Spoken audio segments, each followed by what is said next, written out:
Welcome to Tenacity with Sonia C, the podcast where we dive into stories behind success, uncovering lessons learned and the insights gained by leaders and innovators in the business world. I'm your host, Sonia, and let's get started. My guest today is Shana Francesca. Shana is a keynote speaker, consultant, and the founder and CEO of a company with a focus on intentional and ethical leadership. Shana helps individuals and businesses craft lives and culture of purpose, empathy, and empowerment. From overcoming an incredibly challenging upbringing to shaping her own destiny through interior design and leadership consulting. Shana embodies the spirit of resilience and transformation. Today, she's here to share her insights on living authentically and leading with intention. Hi, Shana. Welcome to the show. How are you today? I'm good. How are you? Thanks for having me. I'm good. It's Friday. It is. It is. So It it's is. always Good Friday, right? Yeah. Well, I'm excited to have you on the show today and to start our conversation. So let's kick it off. Okay, so let's start with your journey of transformation, and you can go into a lot more detail. So, your journey from a challenging upbringing Yeah. to becoming a celebrated keynote speaker, a CEO is an inspiration. Can you share a pivotal moment in your life that set you on this path of intentional and ethical leadership and living? Yeah. The pivotal moment for me was when I decided to leave the abusive household I grew up in and leave the cult that I was raised in at 26. No, there was nobody had me chained to a radiator or, locked in the basement. But there's different kinds of chains and bindings that keep you stuck in certain places, unsure of how to leave, right? Because everything you've ever known has been inside of those spaces, right? And so to leave means you have to leave everyone you've ever known behind and fashion a life for yourself, having no idea how to do that, having no idea what that even means. What does it even mean to be yourself? You don't even know that. You Yeah. don't know the questions to ask because inside of high control environments, inside of coercive environments, curiosity is not allowed. Curiosity is a threat to the system of violence, the systems of control. And so it took a lot of courage for me to say, I'm done with these environments. This isn't living, this is dying, and I have to discover what living is. And it can't be any worse than this. And even if it is, at least I'll choose it, right? At least it will be my choice. Yeah. Um, and I had no idea the path my life would take. I had no idea, but it was so pivotal because from that moment, I can see over the last 13 years the slow at first transformation, and all the curiosity start to blossom and bloom, and realize I was allowed to be curious, realized I could create safe spaces for me to be curious in. Like I started a book club 3 years after I left. So I started a book club at 29, and I still remember the first book we read was Amy Cuddy's Presence. Does anybody remember that book? There's like a stick figure on the front, that artists we used to draw and sketch. And I just remember thinking, I'm going to have to stand in this pose a lot to feel like I am confident and belong. Because so much of me and so much of my confidence had been broken down. And one of the things you don't think about unless you grow up in those environments is how much your intuition, you have to shut it down. It can't exist, right? Because your intuition would be constantly telling you you're not safe and you're not safe. And so you have to shut it down. And so, like, there's so many things you have to rebuild, but that was absolutely a pivotal moment. Hmm. And within that kind of moment is when I also started to realize that there were reflections of the environment that I grew up in our society at large. Yeah.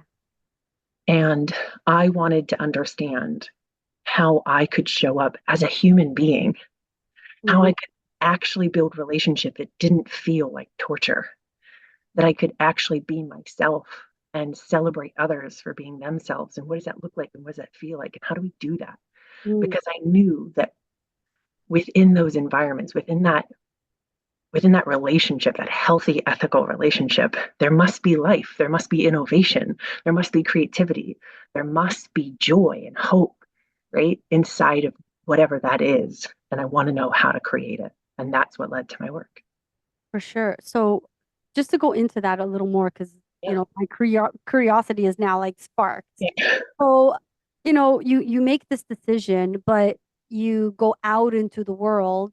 I mean, you were always in the world, but you go out into the real world outside of this restricted world that you had lived in.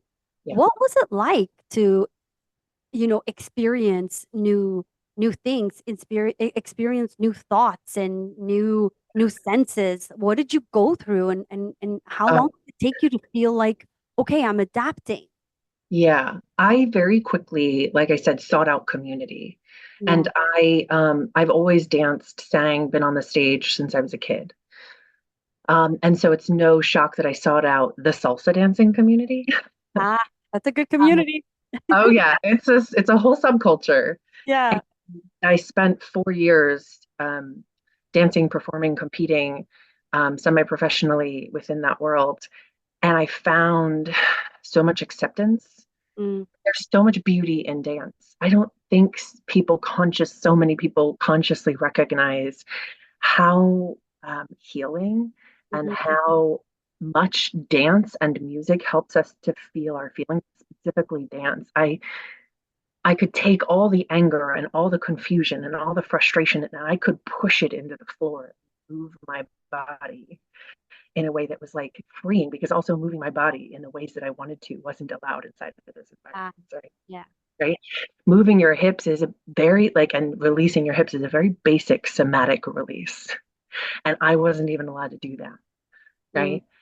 And so all this trauma was held inside of my body, and to like let it be in the physical world and move it through my physical body was like so freeing. mhm, And so that there was like a lot all at once, right? I could finally experience pleasure and not and not make myself bad or wrong for it. Well, I still felt bad or wrong, but I was still kind of working through like this isn't inherently bad or wrong just because someone else said it is, yeah. right? Yeah. Moving through what does it look like to physically interact with my own body and know that that relationship between me and my own body is sacred and no one else gets to dictate it to me. Hmm. You know? Yeah. There is so much to experience and so much to learn so very quickly. But also I got into, positions where I was around coercive and manipulative people, because growing up in an abusive environment and being always taught to default to someone else's authority sets you up to be exploited. Hmm. So I Yeah. quickly had to learn to trust my intuition, to let my intuition come forward, to know that I had a right to speak for myself and to set boundaries and learn how to set boundaries and what are they and what should they be, Yeah. all these things. So it was an onslaught. It was like, it was amazingly freeing, but also precarious at the same time, because I had no real tools to navigate the world and keep myself safe. But I learned them very, very quickly. And the salsa community was a place where I found so much joy and so much love and so much freedom, um, to exist inside of my own skin. Yeah. Um, I miss it sometimes. That's awesome. I mean, at least you had a good avenue to process. Yeah, yeah. Um, so reflecting on your backstory, which includes overcoming, an abusive family life, what is the one critical lesson you learned about resilience and empowerment that you believe everyone should embrace? I think to truly be resilient, we must exist inside of community with one another. And to truly understand what community is requires us to understand what relationship is. And Okay. I think most of us think we understand what relationship is. However, most of us actually misconstrue relationship with proximity. Oh, okay. And being in proximity with someone else does not equal a relationship, right? Interesting. Okay, tell me more. So I posit in my work that all relationship, especially all ethical relationship, requires curiosity, respect, and accountability, Right. right? So, for instance, all relationship is initiated with curiosity. I want to know who you are. I want to know how you show up in the world. I want to know what makes you excited in the world. I want to know what you're passionate about. Um, all of those things, right? But right, it has to be balanced out by respect, because we don't really know each other yet, right? There's just this initiation, this spark of curiosity. It has to be balanced out by respect. And a basic example of this is like, okay, you and I just met. Well, if we were physically in the same space with one another, and I wanted to get to know you better, and I'm like, oh, I'm so curious about your listening device, right? Your headphones, right? I'm just going to pluck them out of your ears and I'm going to listen and see what you can hear. That's intrusive, right? It's sparked by curiosity and I want to know how you're experiencing things, but I'm not balancing out with respect yet. And respect is where we start to observe, understand, honor other people's boundaries, right? And recognize that they have them and that there are basic societal boundaries that have to be honored, right? We don't get to invade someone's personal space or touch their body without their permission. And also just like asking somebody to touch their body is also weird, right? Yeah, That's also for sure. like understanding these things, how to navigate these moments with curiosity and respect. And then it all has to be balanced out by accountability. Mm. Because, and again, I think people have weird ways of defining accountability. So I love to anchor it in a definition, because accountability is not an apology, and it's also um, not punishment, right? Accountability is taking responsibility for the impact of our actions on the people and the lives that have been impacted. And Oh, then, wow. Oh, yeah, that's a good yeah, one. and then connecting to curiosity, learning more and doing better. That's the responsibility part. We have to take responsibility, right? It's not just saying, hey, I hurt you. It's saying, I hurt you. And now I'm going to listen to how that impacted you. Mhm. I'm going to sit with that discomfort. I'm going to learn to regulate myself through this uncomfortable moment of accountability. And then I'm going to learn more and do better, right? Because I care, because I'm invested in relationship with you. But And don't you ever find that sometimes people are a little bit in their head and, you know, they think they've taken accountability, but they don't know how much they've hurt the other person because there hasn't been the communication. And, accountability sometimes can look a different way to the person that's hurt and hasn't gotten the accountability from the person. yeah, and that's the key in my definition is we have to take accountability for the impact of our actions on the people and the lives we have impacted. We don't get to dictate what accountability is. Right. The person we have harmed engages, we have to be willing to create safe space for that person to engage with us and say, you have hurt me, and listen to that. And there has to be respect and trust in that exchange, right? So it's all of these things and curiosity, right? So all these things work together at the same time. So Accountability. it can't be accusing, it can't be lashing out, it can't be making things up that maybe not making things up, but assumptions that you've made up in your head. It has to be like This is real. what actually happened. This is what actually happened. Take This is what was done to me. right. Yeah, exactly. Okay. Yeah, this is what was done to me. This is what action was taken that caused me harm. And I think it's valid to say how it harmed you. Absolutely, how it harmed me, the what it was caused. But deciding somebody's intention, that's not for us to decide, Right. right? Yeah. Um, but because their intention is not what harmed us, their action is. Right. Right. And so that's what they need to be taking accountability for. And then it's for them to decide, okay, was my intention to actually harm this person and now they're aware of it? Or Yeah. was my intention not to harm and I didn't actually do the learning necessary to make sure I wasn't harmed? I Right. just assumed I knew all I needed to know. And I Hmm. did, right? Yeah.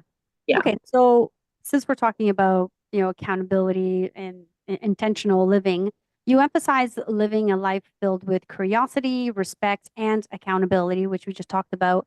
How can an individual apply these principles to foster both personal growth and ethical leadership within an organization? Great question. One of the things that I love to implement in my own life and has led to so much creativity and innovation for myself is curiosity and curiosity walks, right? And I'll start with how this starts in our personal life, because the personal is the professional is the political, right? What we normalize in our personal life is what normalized in every other aspect of our lives. And so I take curiosity walks, and I encourage leaders to do the same. Go take a walk outside and let it be a lengthy walk. This is not a 5 minute, okay, I come across something, now we're done, right? This is not a check, to be checked off our list. This is, I'm going to go for a walk. I'm going to reconnect to myself. It's meditative, right? But along the way, I'm going to let something come to my attention, whether it be a plant, a flower, a stone, a tree, anything. And I'm going to decide that I'm going to get curious about that thing. I'm going to learn 3 or 4 new facts. Just 3 is all you need. But sometimes you get diving in, you're like, okay, there's a lot to learn here, right? But I'm going to learn 3 new things about this thing that I think I know about. And the number of things that I have learned, tremendous amount of information about, that have really been fascinating to me, is just like every single time I'm kind of like, I didn't know that, right? And we start to recognize the value in the life around us that we've been in proximity to our entire lives, but we haven't actually been in relationship with. We haven't known enough about it to honor and value its existence and its contribution in the world, right? Yeah. And it teaches us that, again, proximity is not relationship, right? It shows us, it demonstrates that to us. And then you apply this in your in your business, in your leadership, by taking curiosity walks inside your own organization. They can be virtual or they can be literal, right? We saw this transform Campbell's Soup, right? The new leader came into Campbell's Soup. The company was failing. It's back when they were like pulling chicken out of their soup. And we all were like, there's like 3 noodles and broth in here. There's not even chicken, right? We can't call this chicken noodle soup. And he came in and he started walking the hallways, and every day he was talking to a new person, a new employee who did something different in the organization, because all the answers were there within all the wisdom of the people who had been working there for sometimes, 5, 10, 15, 20 years. The answers were there, right? The ego just had to be put aside and said, let's come together as community, and let's bring our ideas together, and let's solve this problem. Let's make this organizational profitable again. And now you see Campbell's buying up, companies like Rouse, right? They're buying up everything, right? They're in an extremely profitable position, and growing substantially, right? Because they bought the leader bothered to get curious, bothered to honor the wisdom and intelligence of all the life and all the lives that existed within that organization, right? Yeah. And that is where innovation lies, because at its root, at its core, innovation is just a reimagining of relationship. Yeah. Right? It's us having not previously recognized the relationship between one, two, several things, right? And saying, oh my gosh, there is a relationship between these things. And then there's a function and a use for this relation, this reimagining of relationship, right? Yeah. So that's the thing. At the core of it all, we just keep coming back to relationship. I get it. I totally understand. So your initial career in interior design evolved into a broader application of designing lives and spaces to reflect one's values of aspirations, which is Yeah. kind of go into what you were just talking about. So what advice do you have on creating environments that inspire innovation and well-being? And I can totally relate. I know why I'm asking you this question, because I went through something in my life and a couple years ago, and one of the things that I needed was change in my. I thought it was change in my life, but I very quickly understood that I needed change in my living space, Mm-hmm. and I like reinvented my whole condo, and I made it a very green space with plants, and it's when I walk in, it's very zen, and that was really important. So, what's your advice to creating those environments? Yeah. Good for you. I love that you recognize that and then just went for it. I did. Yeah. I mean, again, it's a reimagining of relationship, right? So you were like, I'm reimagining my relationship with my life, with my living space, and I want to be able to tell this specific. I mean, I see our physical environment as the stage from which we tell the story of our life, Oh, right? interesting. Not Yeah, not in a performative way, but in the way that a stage set supports actors in telling a story. It creates a moment, it lets us understand the context, right? It brings us all to the same level of understanding of where we are in space and time, right? And it's the same thing for our physical environment. Our physical environment can be the vision board for our life if we see it and honor it that way, right? And it must be an authentic reflection of ourselves.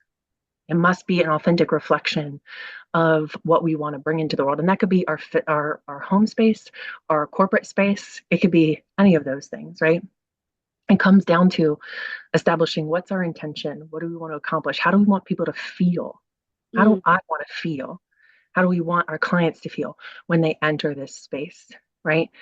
And I really, I really dissuade people from pulling all kinds of photos and things from Pinterest and so on and so forth and just being like, well, this is pretty. But mm, what is your intention? yeah. Who are you? What story are you bringing to the table already? Who are the people who are part of your organization? What what what story are you all telling together, right? And you have to be able to answer that question before you craft a physical environment that helps you to tell that story.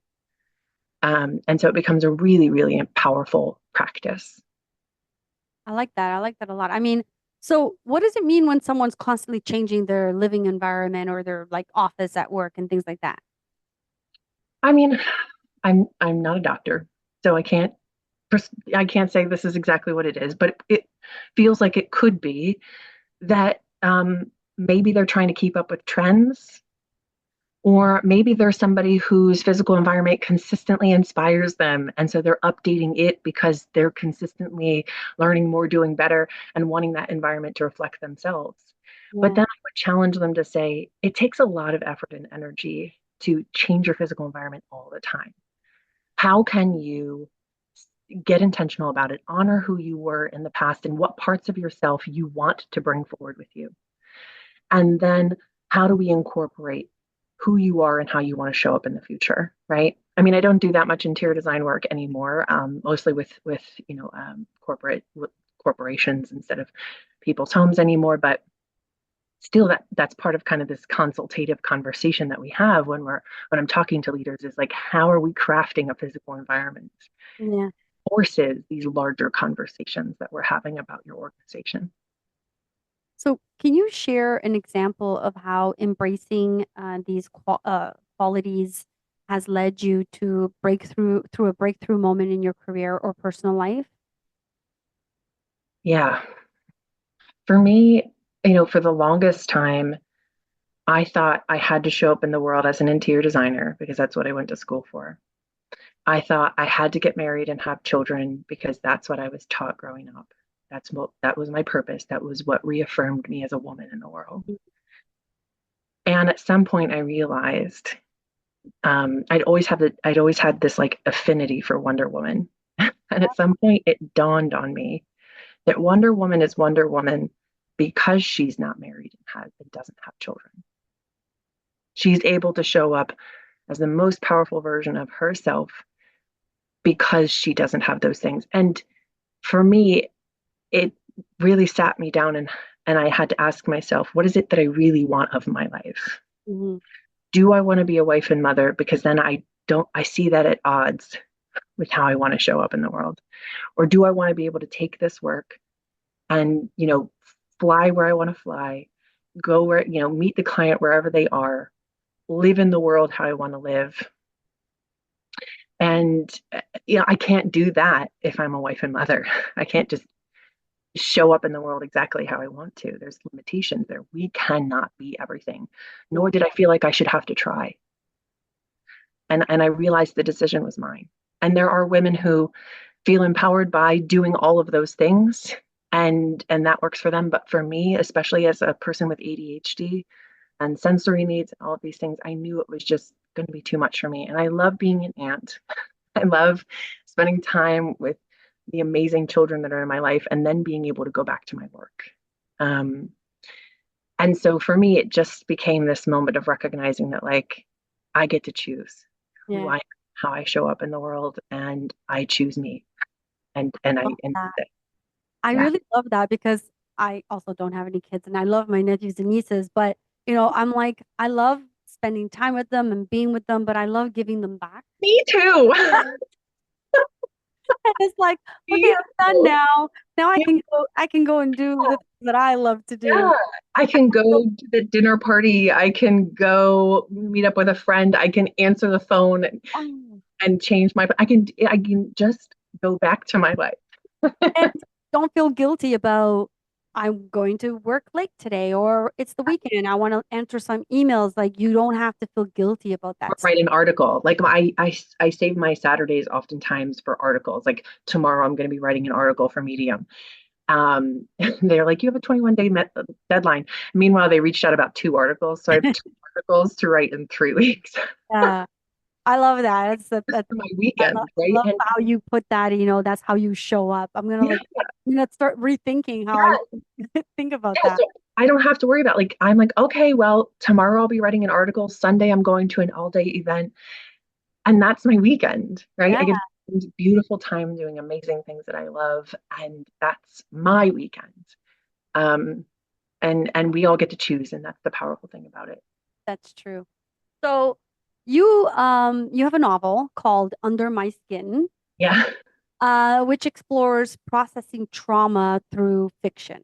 yeah, What insights did you gain from this creative process, and how can others use writing or other forms of art to navigate their healing journeys? yeah. Oh my gosh. So it's a romance novel, and it's a little bit spicy for anybody who chooses to go in there. And I wrote it under a pen name so that people would understand it's separate from my leadership work. Okay. Pen name is Maeve Marin, and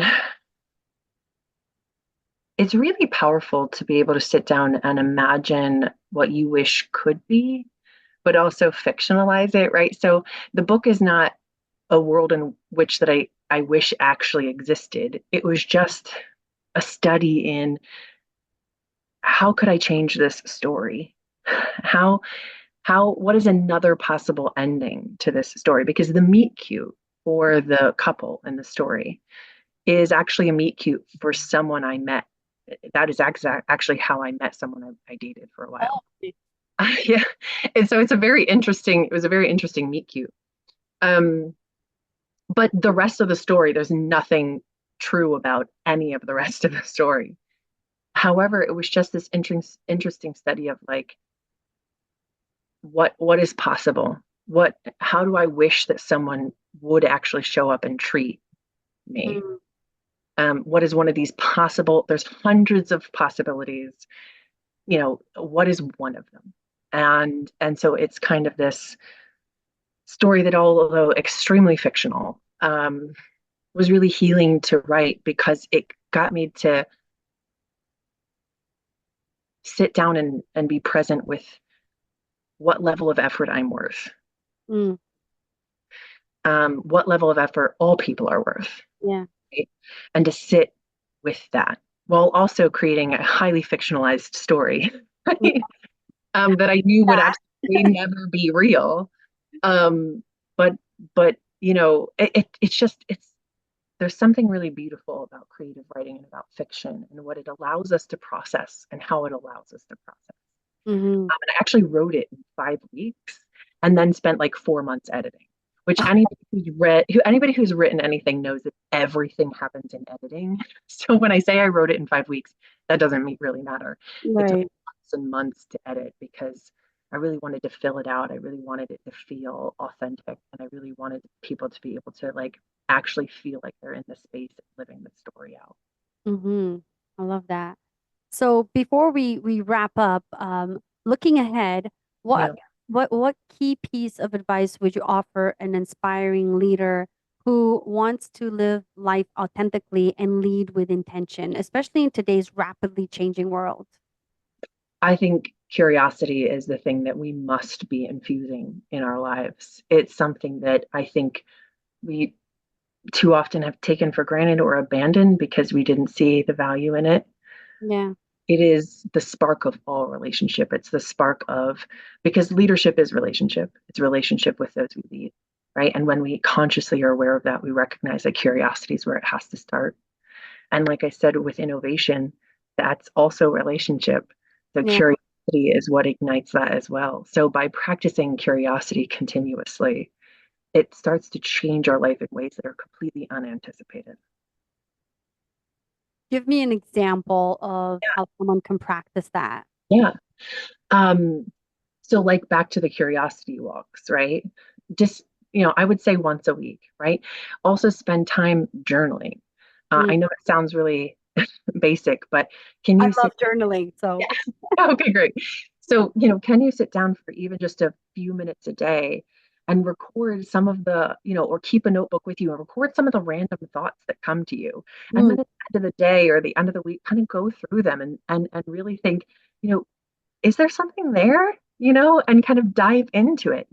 Let your mind and not because you're trying to accomplish something, not because you have any specific goal. Let it just be, let it take you where it takes you because you don't know. I mean, some of the most profound innovations that have happened in our country and in this world weren't did not happen with a specific end goal in mind mhm. because of exploration.